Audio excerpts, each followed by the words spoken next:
Hello everyone. और आज आप लोगों के सामने हमारे जब से सबसे जबरदस्त एक स्टूडेंट और एक दोस्त हैदर अली है आपके साथ।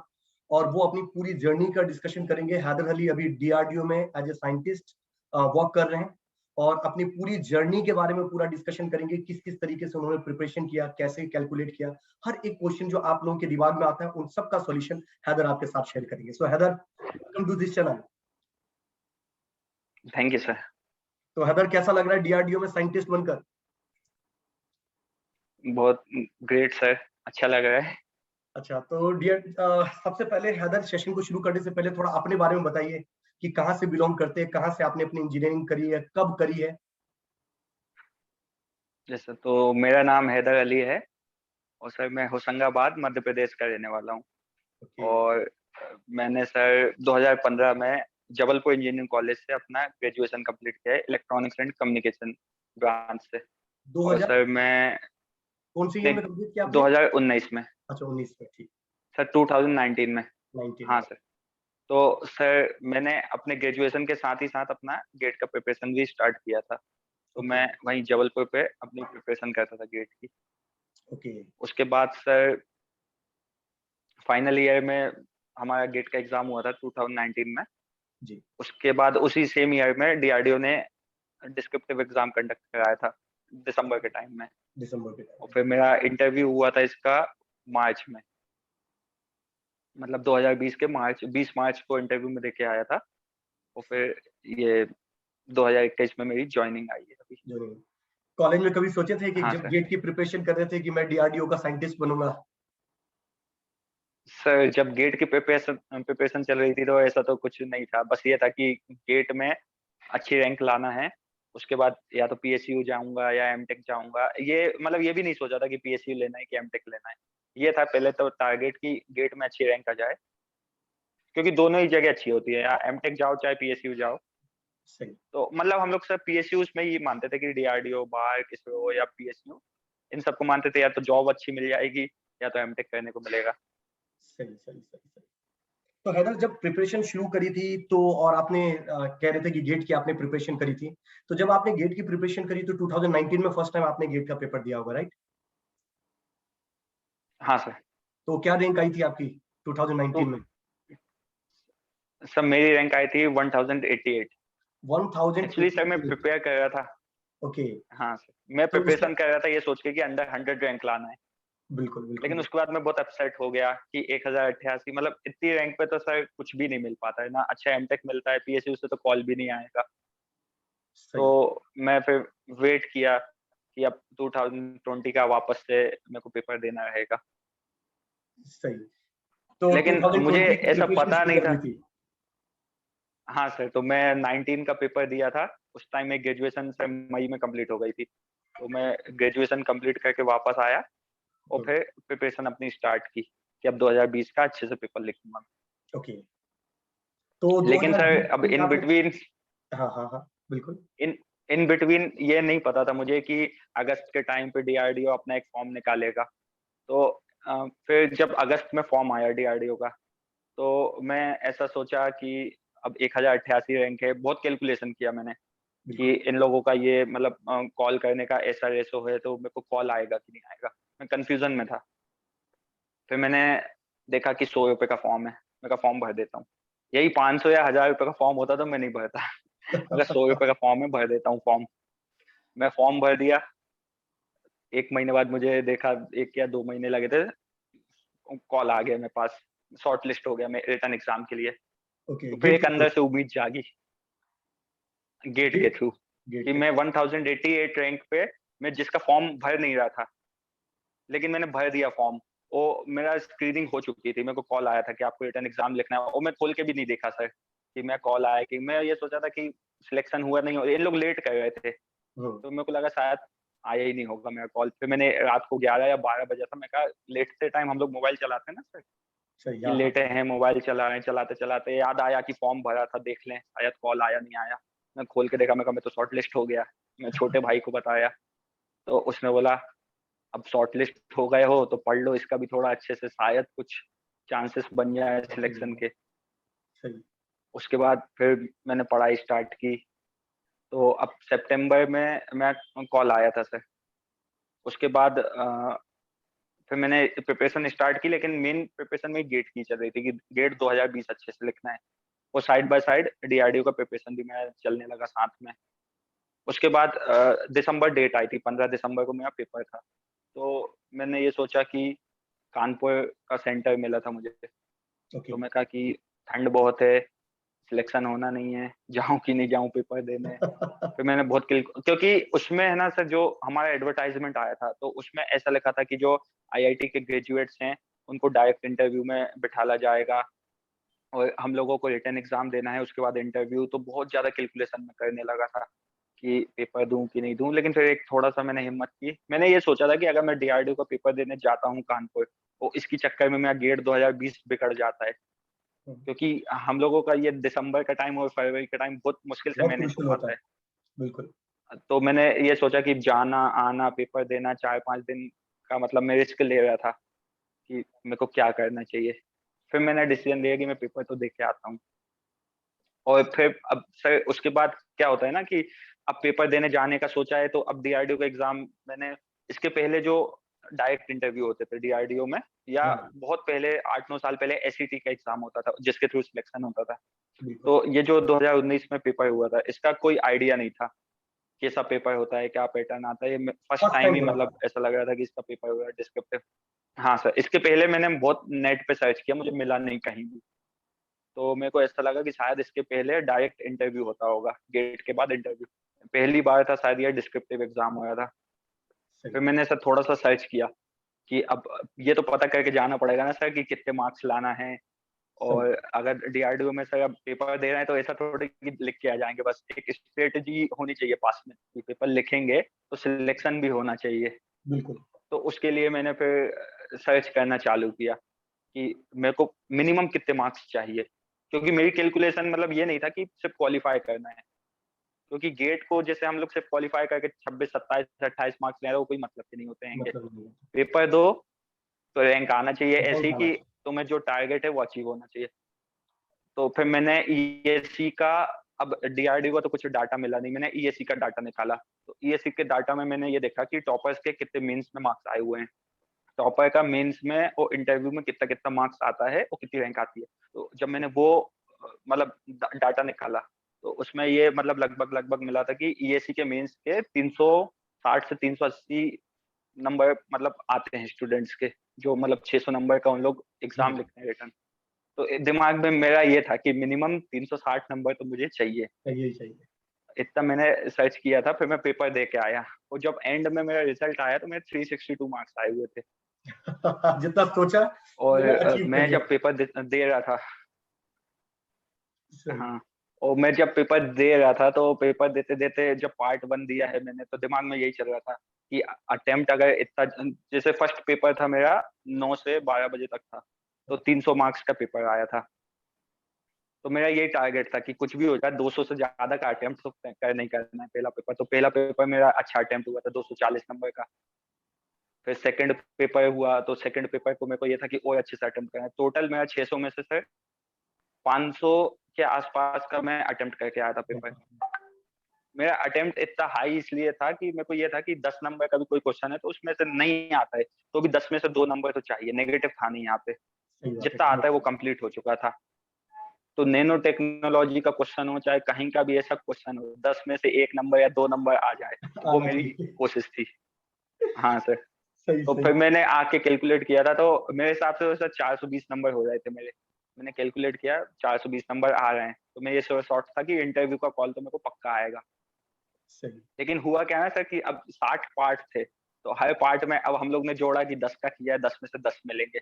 लेकिन हुआ क्या, 10 में से 9 मिला या 10 में से 8 साथ मार्क्स मिला, मिला। साथ तो मिला। मेरे हिसाब से 420 हो रहे थे, वो 362 पे पहुंच गया मेरा 62 हो गए। Marks, 362 marks. हाँ कन्वेंशनल सर। वैसे भी इतना प्रिडिक्टेबल नहीं होता है। कन्वेंशनल जितना भी हम सोचते हैं अप्रोक्सीमेटली थोड़ा बहुत ऊपर नीचे होता ही है कन्वेंशनल में।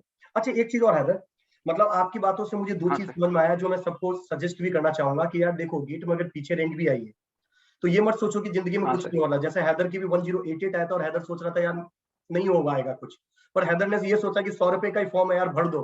और आज हैदर साइंटिस्ट बन गया और 100 हाँ रुपए सर। के फॉर्म की वजह से। तो हैदर, ये हाँ गेट, ये जो डीआरडीओ का फॉर्म है, ये कितने रैंक तक के स्टूडेंट को भरना चाहिए? सर मेरे हिसाब से तो 2000 रैंक अगर आई है, 1500 से लेके 2000 तक की रैंक, तो बिना सोचे समझे बच्चे को फॉर्म भरना चाहिए। और इसके कट ऑफ भी मैं अगर बताऊं आपको, तो जो हमारे टाइम पे जनरल का कट ऑफ था ये 750 गया था।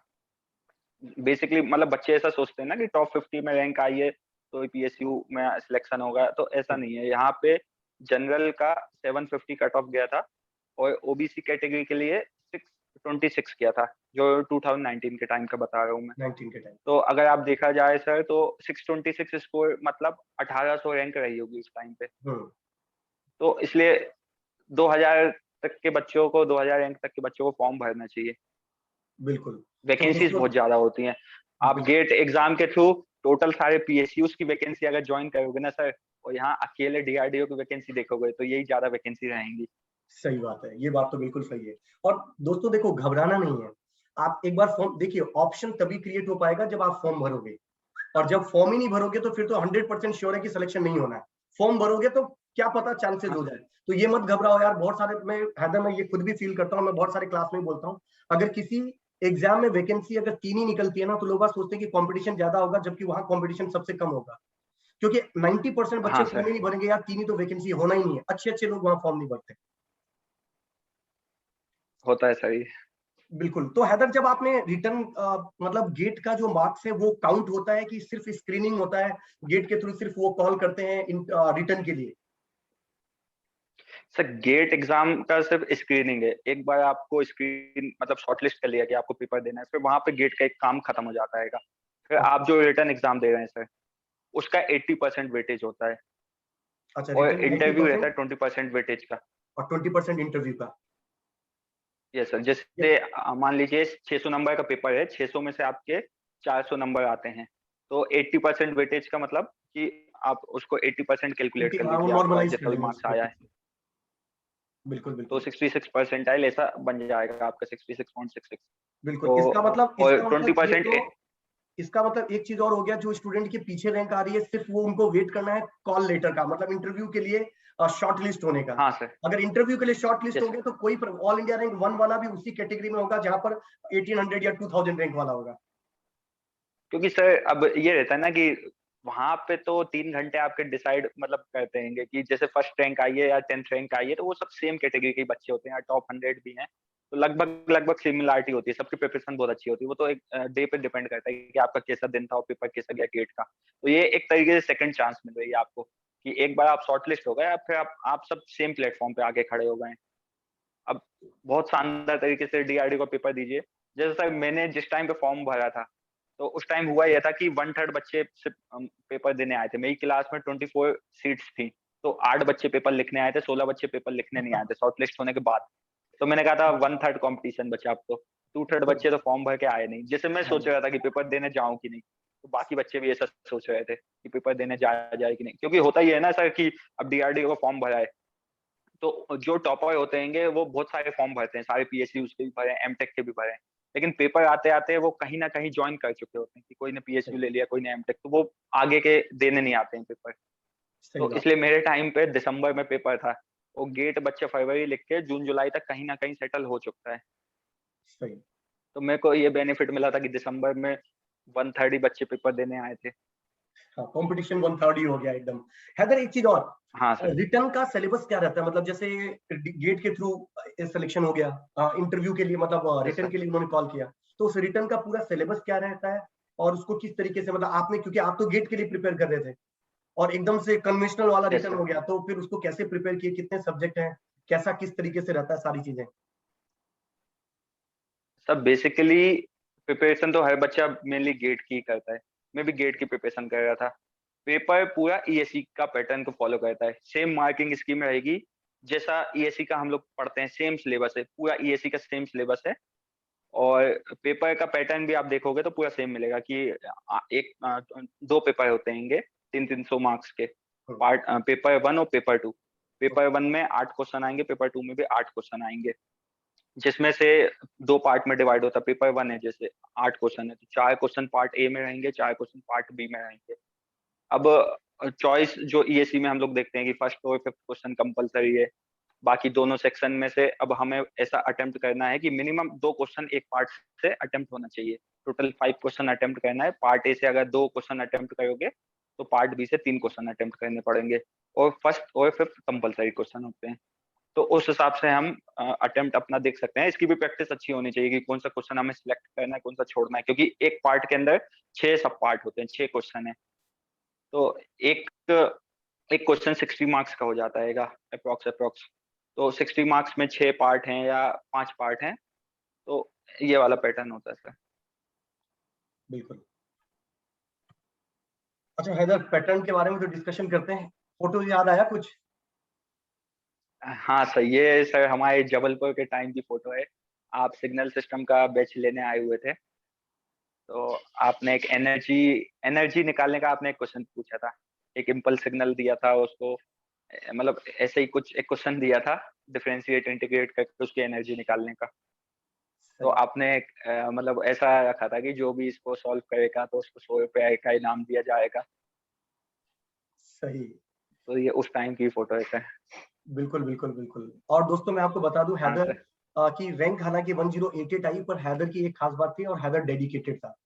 मतलब क्लास में जितनी भी, क्योंकि मुझे याद है अच्छे तरीके से, मैं सिग्नल पढ़ा रहा था ओपन एम विलिस्की के, मैंने कुछ बोले थे सॉल्ड एग्जांपल लगाने के लिए और अनसॉल्ड एग्जांपल लगाने के लिए। पूरे क्लास से 2-3 ही बच्चे थे ऐसे जो सॉल्ड एग्जांपल लगाते थे, और क्लास के बाद भी आधा आधा घंटे, एक एक घंटे तक हम बैठ के डाउट डिस्कस करते रहते। हैदर याद है कुछ? हाँ सर। हाँ सर। हाँ सर। ओपन एम पूरी लगाई थी हमने बैठ के, ओपन एम पूरी लगाई थी। और हैदर इंटरव्यू में आधे कौन सा आधे पेज के। सब्जेक्ट, इंटरव्यू में कौन सा सब्जेक्ट था प्रायोरिटीज पे? इंटरव्यू में सर उन लोगों ने कहा था आपने बेस्ट सब्जेक्ट बताइए, तो मैंने कहा था मैं बेस्ट सब्जेक्ट सिग्नल सिस्टम है, सेकंड प्रायोरिटी पे digital electronics, control system, EDC. Okay. तो सिग्नल सिस्टम पे मतलब मेरा मैक्सिमम इंटरव्यू चला, तो इतने अच्छे अच्छे क्वेश्चन पूछे थे उन्होंने कि सिग्नल 200 किलोवाट्स का सिग्नल प्लॉट कीजिए, उसके बाद उसकी सैम्पलिंग करके बताइए। तो बहुत अच्छे अच्छे सिग्नल सिस्टम से बेसिक बेसिक पार्ट से क्वेश्चन पूछे रहे थे। उसने बहुत हेल्प किया था मेरे को। बिल्कुल बिल्कुल बिल्कुल। देखिए बाकी ये दोस्तों, इंटरव्यू का पार्ट जो है, तो ये हम बाद में डिस्कस कर लेते हैं सर, बहुत लंबा हो जाएगा इंटरव्यू यहाँ पे बिल्कुल डिस्कस करेंगे उनको तो। सबको मैं एक बार अनाउंस भी कर देता हूँ। दोस्तों देखिए, ये आज हमने थोड़ी सी ब्रीफ सेशन रखा है। 3 वीडियो हम इसके साथ हम लेके आएंगे इस सेशन के अलावा, जिसके अंदर एक के अंदर हम पूरा स्क्रीनिंग जो रिटर्न पेपर है उसके बारे में पूरा बताएंगे कि किस तरीके, मतलब 2 मेन वीडियो आएगा। एक लाइफ के रिगार्डिंग आएगा, नॉन टेक्निकल वीडियो होगा। एक वीडियो जो होगा जिसके अंदर हम बताएंगे कि रिटर्न पेपर की तैयारी किस तरीके से करनी चाहिए, क्या क्या सिलेबस है। अभी मैं आपको थोड़ा सा ब्रीफ कर देता हूँ। रिटर्न पेपर का syllabus as it is same syllabus है जो ईएससी का होता है। दो पार्ट के अंदर पेपर स्प्लिटेड होते हैं, paper 1 and paper 2, paper A और पेपर बी कह सकते हो। ए में 6 सब्जेक्ट है, 6 सब्जेक्ट। पेपर 2 के अंदर 6 सब्जेक्ट है, जिसके अंदर अधिकतर सब्जेक्ट कॉमन है जो गेट के अंदर आप पढ़ते हो। कुछ सब्जेक्ट एडिशनल है जो आपको पढ़ने पड़ेंगे, जैसे मटेरियल साइंस हो गया, एडवांस इलेक्ट्रॉनिक्स हो गया, एडवांस कम्युनिकेशन हो गया। और जैसा हैदर ने बताया, 8 में से 6 क्वेश्चन जो होते हैं वो 8 में से 5 करने होते हैं, राइट? तो हैदर कुछ सब्जेक्ट को यस छोड़ा सर। भी जा सकता है क्या? हाँ सर, जैसे कुछ सब्जेक्ट होते हैं कंप्यूटर, जैसे मेरे को सर आर्किटेक्चर वाला सब्जेक्ट था, कंप्यूटर ऑर्गेनाइजेशन, वो सब बहुत ज्यादा डिफिकल्ट लगते थे, तो मैं छोड़ के गया था। मैं कहा था चॉइस तो आना है, तो जो बेस्ट है उसको बेस्ट बना के जाऊं, जो नहीं आता उसको छोड़ के जाऊं। सही सही सही। और दोस्तों देखिए, 3 पार्ट में जैसे पेपर है, मेरे से गेट का सर थोड़ा स्कोर। 80। बिल्कुल बिल्कुल बिल्कुल। एक चीज और बता देता हूँ सबको मैं, यूजर्स को, कि देखो दोस्तों, गेट का स्कोर जो है वो सिर्फ स्क्रीनिंग है, इसके मार्क्स कोई काउंट नहीं होंगे। रिटर्न पेपर कन्वेंशनल होगा, जस्ट लाइक ईएस का होता है सिलेबस। और थर्ड फेज है जिसके अंदर इंटरव्यू होता है। 80% मार्क्स जो है वो रिटर्न पेपर का होगा। जो कन्वेंशनल आप लिखते हो, गेट का कोई मार्क्स नहीं, वो सिर्फ स्क्रीनिंग है। और 20% इंटरव्यू का वेटेज होगा। अगर आपका गेट स्कोर 2000 या उससे नीचे है तो आपको 100% फॉर्म भरना चाहिए। 100 रुपए का फॉर्म है, फॉर्म भरने में कोई नुकसान नहीं है, बट आलस नहीं करना है इसको। और कन्वेंशनल जो पेपर है वो ईएससी का सिलेबस है, पैटर्न भी सेम ईएससी की तरह है, और मार्किंग स्कीम भी same as it is ESC की तरह है, राइट? इंटरव्यू का बताया गया, टोटल 100 मार्क्स का इंटरव्यू होगा। क्वालिफाइंग के लिए 60 मार्क्स आने जरूरी है या उससे ज्यादा आने जरूरी है, अदरवाइज आप इंटरव्यू क्वालिफाई नहीं माने जाओगे। और ये सर चेंज भी होता रहता है, जैसे इंटरव्यू का है ना, ये मतलब ऐसा फिक्स नहीं है कि 60 मार्क्स चाहिए। एक ओके। उनका रहता है कि हमने इतना क्वालिफाइंग रखा है, क्योंकि उनको जितने बच्चे शॉर्टलिस्ट करना है, जैसे 50 वैकेंसीज हैं तो 50 स्टूडेंट्स का, तो उस हिसाब से रहता है कि मतलब वो वेरिएबल होता है इंटरव्यू का, लेकिन एक मिनिमम हमेशा लिमिट रहती है कि भाई 60 या 70 या 55 कितना उन लोग कट ऑफ रखते हैं इंटरव्यू का। फेल नहीं होना चाहिए बच्चा इंटरव्यू में। इंटरव्यू एक बार इंटरव्यू आप क्वालिफाई करो, उसके बाद ही आपका मेरिट लिस्ट में मतलब कैलकुलेशन करेंगे उन लोग कि आपको लेना है कि नहीं लेना है। जैसे आपने मतलब सर रिटर्न में टॉपर भी हो आप, लेकिन इंटरव्यू अगर फेल हो गए हो तो वो कोई मतलब का नहीं रहेगा। कोई मतलब का नहीं है। सही। तो हैदर, जो बच्चे डीआरडीओ के लिए सीरियस हैं और साइंटिस्ट बनना चाहते हैं और जो प्रिपेयर कर रहे हैं, गेट का प्रिपेयर किया, ये जो एडिशनल सब्जेक्ट प्रिपेयर है, उसमें से कौन कौन से सब्जेक्ट पे उनको मेन फोकस करना चाहिए, कन्वेंशनल के लिए स्पेशली कैसे कैसे करना चाहिए, थोड़ा सा ब्रीफ आइडिया। हालांकि हम पूरा डिटेल से एक सेशन लेंगे हैदर, जिसके अंदर हम पूरे कन्वेंशनल पे ध्यान देंगे कि कन्वेंशनल की प्रिपरेशन स्ट्रेटेजी क्या है, सब्जेक्ट वाइज स्ट्रेटेजी हम डिस्कशन करेंगे। और उसके बाद एक इंटरव्यू का भी एक सेपरेट सेशन लेंगे, जिसके अंदर बच्चों को बताएं कि इंटरव्यू में किस किस तरीके के क्वेश्चन पूछे जाते हैं, जो आपके दोस्तों से भी पूछे गए होंगे। और एक और स्टूडेंट है, आप जानते होंगे, ज्योति, वो भी डीआरडीओ में ही अभी लगे यस हैं, सर, तो उससे भी यस इनपुट सर। लेंगे, उसका इंटरव्यू कैसा हुआ, रिटर्न कैसा हुआ, तो थोड़ा सा ऑथेंटिकेट डेटा बच्चों को और मेजोरिटी के साथ क्या पूछा गया वो डेटा बच्चों को साथ मिल सकता है। अपार्ट फ्रॉम दिस, एक yes life style at DRDO, DRDO में लाइफ कैसा रहता है, खाना कैसा मिलता है, क्वार्टर कैसा होता है, राइट, कितने से कितने बजे तक की जॉब प्रोफाइल होती है, कितना हेक्टिक रहता है, किस तरीके का काम रहता है, किन किन लोगों से आप मिलते हो वहां पर जाकर, एक जो अंदर प्राउड फील होता है, वो सारी चीजें अपन डिस्कशन सर, करेंगे इस चीज का। तो एक बच्चों के लिए अपन बहुत जल्दी से बनाएंगे भी इस वीडियो को। बट उससे पहले डीआरडीओ यस थोड़ा सा ब्रीफ आइडिया में, जो रिटर्न पेपर की प्रिपरेशन करना चाह रहे हैं, जिन्होंने गेट का किया, तो उनको सर। कौन कौन से सब्जेक्ट पे मेन फोकस करना चाहिए? इसके लिए तो सर जो गेट के सब्जेक्ट हैं ये तो कंपलसरी है, क्योंकि गेट के सब्जेक्ट अगर आपको एकदम ऑन टिप्स हैं जैसे, तो 70% सिलेबस तो ऑलमोस्ट जो पेपर में कवर होता है गेट का सिलेबस होता है। क्वेश्चन बहुत सिंपल आते हैं। नेटवर्क पढ़ा है तो सिंपल सा केसीएल केवीएल सॉल्व करा देंगे, ओपन ओपन क्वेश्चन तो बहुत आसान आएगा पेपर, ऐसे कोई दिक्कत नहीं होगी। पेपर में हम लोग सोचते हैं ना कि कन्वेंशनल पेपर है, तो ईएससी का थोड़ा सा अलग पेपर होता है। ईएससी में थ्योरेटिकल या डेरिवेटिव वाला पार्ट होता है, लेकिन यहाँ पे उतना ज्यादा डेरिवेटिव वाला पार्ट नहीं होगा। ऐसा नहीं कि हमें डेरिवेशंस भी तैयार करके जाना है, थ्योरी भी तैयार करके जाना है। एक आध दो क्वेश्चन मिल जाए डेरिवेटिव का, डेरिवेशंस पार्ट का या थ्योरी पार्ट का, तो वो अलग बात है। बाकी जैसा हम गेट में प्रिपेयर करते हैं, बस लिखने का स्टाइल हमें थोड़ा सुधारना पड़ेगा कि बाय स्टेप्स कोई भी स्किप नहीं करना स्टेप्स। और जो हम लोग स्पेशल शॉर्ट ट्रिक्स या ये वो अप्लाई करते हैं, वो वहाँ पे नहीं करना है। वहाँ पे जो एक प्रोसीजर फॉलो होती है वही फॉलो करना है। उसके अलावा सर सब्जेक्ट्स में छोटे छोटे जो सब्जेक्ट्स हैं उनको कवर करना चाहिए, जो बहुत इजी होते हैं। जैसे मटेरियल साइंस है, मटेरियल साइंस बहुत छोटा सा सिलेबस है, 50 पेज की थ्योरी होती है उसकी, तो दो दो दिन लगेंगे कवर करने में उसे। सही। अब एक दिन में 25 पेज आराम से कवर हो सकता है उसका। वो भी हमारा पढ़ा हुआ 12th में या इंजीनियरिंग में पढ़ा हुआ है कि FCC structure, BCC structure, defects, यही सब आता है उससे। या इंस्ट्रूमेंटेशन है, बहुत आसान सब्जेक्ट है, नेटवर्क से रिलेट करके पढ़ो, वो आराम से हो जाएगा। बिल्कुल हो जाता है। उसके बाद सर एडवांस कम्युनिकेशन में उस 4 पार्ट्स में डिवाइड होता है। तो microwave communication, satellite communication, fibre optic communication, data communication. तो वो मतलब मैंने जो नोट्स लिए थे, तो आप किसी भी कोचिंग का स्टैंडर्ड मटेरियल ले लीजिए। ये जो जो एक्स्ट्रा एडिशनल सब्जेक्ट्स हैं, सही। 100 पेज या 50 पेज की थ्योरी होती है उसमें। ऑनलाइन तो अवेलेबल भी ऐसे होता है, ऑनलाइन दो अवेलेबल दो भी होता है। ऑनलाइन अवेलेबल जहां से भी आप मतलब ले सकते हैं। और दो दो तीन तीन दिन में एक एक सब्जेक्ट कवर हो जाएगा। ज्यादा डीप में नहीं पढ़ना है, ज्यादा क्वेश्चन सॉल्व नहीं करना है। उसमें जितने सॉल्व्ड एग्जांपल्स हैं उनको देख लिया था मैंने, उसके बाद थ्योरी पढ़ ली थी। तो ऑलमोस्ट मैं 20 दिन एक्स्ट्रा प्रिपरेशन की थी सर। मैं 15 दिसंबर को पेपर था, तो मैं नवंबर से पढ़ाई चालू किया था डीआरडीओ का। थोड़ा थोड़ा गेट का तो मैं प्रॉपर प्रॉपर गेट की प्रॉपर पढ़ाई की थी। और डीआरडीओ का एडिशनल जो भी था, तो वो मैं दो दो दिन तीन तीन दिन ऐसे देखता चलता था एक एक सब्जेक्ट को। सही। इसका मतलब एक बार समराइज कर देते हैं चीजों को, क्योंकि अभी सेपरेट सेशन तो हम लेने वाले ही हैं 3 पार्ट में, और थोड़े से आप यस सर। पर उससे पहले बच्चों को थोड़ा सा मैं ब्रीफ कर देता हूँ कि बेटा देखो, गेट की जितनी भी आपकी रैंक आई हो 2000 के अंदर फॉर्म भर ही देना, टेंशन मत लेना किसी चीज को रिगार्डिंग, राइट। और थोड़े से सब्जेक्ट एक्स्ट्रा हैं जो गेट के अलावा आपको प्रिपेयर करने, ज्यादा टफ नहीं। हैदर ने बताया 50-50 60-60 पेज की थ्योरी है, ज्यादा डिटेल में नहीं जाना है, जितने एग्जाम्पल दे रखे हैं बस उसी को करना है। अगर उसमें आप लोगों की रिक्वायरमेंट होगी तो टेलीग्राम ग्रुप को चेंज कर, चैनल एक हमारा है, उसको आप ज्वाइन कर लीजिए। उस पर ऑलरेडी मैं बहुत सारे अपलोड करता रहता हूँ कंटेंट, उसको भी आप कर सकते हैं। मटेरियल साइंस की जब बात हुई तो बहुत सारे वीडियो भी मैंने बनाया हुआ है मटेरियल साइंस के ऊपर। और हैदर, कभी डिमोटिवेशन तो नहीं आता था प्रिपरेशन के ड्यूरेशन में? सब डिमोटिवेशन का टाइम ही नहीं मिलता था, मतलब पढ़ाई इतनी ज्यादा करनी पड़ती थी। और कभी डिमोटिवेशन तो मतलब आता भी है तो उसको हटाना पड़ता है दिमाग से। सही बात। बिल्कुल, मतलब आप जब फ़ोकस्ड होते किसी टारगेट को लेके तो फिर आपके पास इतना टाइम ही नहीं मिलता कि यार डिमोटिवेशन के लिए भी टाइम निकले, कि कुछ लगे और कोई चीज़ हमें उससे बुरा लगे, मतलब कभी सोचे कि नहीं, क्योंकि डिमोटिवेशन आता है नेगेटिव थॉट से। नेगेटिव थॉट तभी आता है जब आप खाली बैठे हो।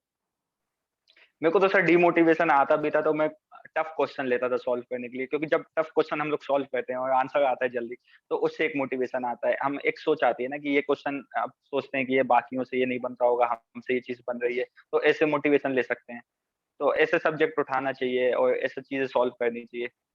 डिमोटिवेशन तो सर जब आता है कि 20 दिन से कोई सब्जेक्ट पढ़ा नहीं है और फिर उठाया, फिर ऐसा नया-नया सा लगने लगता है, भूला-भूला ऐसा लगता है कि याद सही, ही नहीं आ रहा, ये हमने ही लिखा था कि दूसरे के नोट्स हैं, राइटिंग पहचान नहीं आती है अगर ज़्यादा दिन तक नोट्स नहीं उठाओ। सही। कोई सब्जेक्ट पढ़ा हुआ है और 2 महीने बाद उसको वापस देखो, तो फिर सर डिमोटिवेशन फील होता है। डिमोटिवेशन फील होता है, बिल्कुल। आपके साथ जो आपके हाँ, दोस्त, बहुत सारे दोस्त बन गए होंगे अब तो कंपनी में, हाँ सर। और कैसा लगता है काम करके, हम मतलब लोग मज़ा आता है? हाँ सर, बहुत बढ़िया, बहुत अच्छा काम है वहाँ पे, एटमॉस्फेयर बहुत अच्छा है। मेरे को तो बैंगलोर मिला हुआ है तो बेस्ट सिटी है सर। बैंगलोर बहुत अच्छा बिल्कुल सही। काम है वहाँ पे, सब कुछ अच्छा है। सही, इसके ऊपर बहुत जल्दी हम वीडियो बनाने वाले भी हैं इधर। हाँ सर। बिल्कुल, चलिए एक तो सब दोस्तों। बहुत ज़्यादा रेप्यूटेशन वाली जॉब है ये, तो बहुत अच्छा लगता है। बाहर हम अपनी मतलब कम्युनिटी में निकलो या कहीं भी निकलो, तो जैसे मैं ट्रेन में भी आता हूँ, तो कई बार ऐसा होता है ना सर कि ऑफ़िस से मैं अभी जैसे घर आया हुआ हूँ, तो मैं ऑफ़िस से डायरेक्ट आईडी कार्ड टाँगे हुए हुँ, अपना आ गया था। तो लोग जब देखते हैं तो बात करते हैं, आपसे पूछते हैं कैसा है, क्या है? बहुत एकदम हर जगह आपको सर, मैम सुनने को मिलेगा, अच्छा लगता हैगा। एक सही, थोड़ा-सा फीलिंग आती है, हर इंसान आपको रिस्पेक्टफुली देखता है। ये बोल मतलब मेरे को तो सुनने को मिलता है कि आप तो इतनी यंग एज में मतलब एज़ अ साइंटिस्ट हो, हाँ, एक डीआरडीओ की यंग यंग काम एज कर से रहे हो। यंग एज से हैदर, एक और याद आया अपने दोस्तों को, मैं सबको बता देना चाहता हूँ, यूज़र्स को, कि हैदर इस बार जो डीआरडीओ के सबसे यंगेस्ट साइंटिस्ट में से हैं। हाँ, हैदर? नहीं, सब यंगेस्ट साइंटिस्ट का ऐसा है कि जो मेरी लैब है, इसमें मैं अभी यंगेस्ट साइंटिस्ट हूँ। अच्छा, बाकी लैब में ऐसा हैं। डाटा हमें कहीं से मिल नहीं पाता है। हाँ, क्योंकि सर मैंने 22 की एज में जॉइन किया है अपनी लैब को। वो तो थोड़ा पोस्ट थोड़ी-सी चेंज, थोड़ा टाइम लग गया इसलिए, नहीं तो 21 एज होती है आपकी। मेरी मेरी बात, 21 एज होती सर जॉइनिंग की, अगर ये कोरोना नहीं आया होता। कोरोना नहीं आया होता तो। क्योंकि मैंने गेट का एग्ज़ाम 2021 में लिखा है, डीआरडीओ का एग्ज़ाम भी 2021 में लिखा था। और जॉइनिंग लेट हो गई मेरी बस, नहीं तो मैं 21 या 22 की एज में, 22 में तो मैंने जॉइन किया है, 21 में जॉइन किया होता मैं। सही, सही, सही, सही। कोई दिक्कत नहीं Haider, thank you very much. और बहुत जल्दी दोस्तों एक नया वीडियो आपके साथ आने वाला है, जिसमें कंप्रेहेंसिव पूरी स्टडी के बारे में हम प्लान करेंगे। बताएंगे आपको पूरा मटेरियल वाइज कहाँ से क्या-क्या चीजें आप पढ़ सकते हैं, क्या-क्या रिसोर्सेज है। और जस्ट उसके बाद इंटरव्यू भी हम लेंगे, कि इंटरव्यू में किस तरीके के क्वेश्चन पूछे जाते हैं, प्रोजेक्ट से कैसे क्वेश्चन आते हैं। आपने जो सब्जेक्ट बोले हैं उससे किस तरीके के क्वेश्चन पूछे जाते हैं। अगर आप मास्टर्स आपने कर रखा है तो एमटेक कर रखा है तो फिर किस तरीके के क्वेश्चन पूछे जाएंगे। और जब आप ज्वाइन कर लेंगे तो लाइफस्टाइल कैसी होगी एक साइंटिस्ट की, हर एक चीज आप लोगों के साथ शेयर होगा इसी चैनल पे। तब तक चैनल बाकी को सर मैं आपको एक बात बताता हूँ कि मैं अभी तो सिलेक्ट हो चुका हूँ, लेकिन मेरे को अभी भी कोई ज़रूरत पड़ती है ना, मैं आपके ही मोटिवेशन वाले जो वीडियो हैं वो देखता हूँ, मुझे अच्छा लगता है, मेरे को अपनी जर्नी याद आती है। तो मैं आपके लेक्चर्स देखता रहता हूँ मोटिवेशन वाले। अरे thank you brother, thank you very much. ये अभी आपने गेट एग्ज़ाम के बाद एक लेक्चर बना के डाला था, मैंने वो भी देखा था आपका। हाँ, चैनल पे मैं थोड़ा-थोड़ा सा मोटिवेशनल बच्चों के लिए देता रहता हूँ, जिसको, क्योंकि हाँ सर। बहुत से लोग हैं जो बहुत छोटी-छोटी चीज़ों से डिप्रेस हो जाते हैं। तो मुझे लगता है कि यार एक रिस्पॉन्सिबिलिटी अपनी बनती है कि उनको थोड़ा-सा मोटिवेट किया जाए, उनको टारगेट तक पहुँचाया जाए कैसे भी कैसे करके। पढ़ना तो सबको खुद ही है अगर, थोड़ा-सा हमारी तरफ से पुश मिल जाता है तो अच्छा लगता है, बस दैट्स इट। हाँ सर। और दोस्तों जो नए हैं उस चैनल पे, इस चैनल को सब्सक्राइब कर लीजिए, क्योंकि अभी डीआरडीओ के बारे में कंप्लीट एनालिसिस आपको मिलने वाला है। और वीडियो को लाइक कर दीजिएगा। So thank you Haider, thank you very much. Thank you so much. Thank you. Bye. Bye, thank you.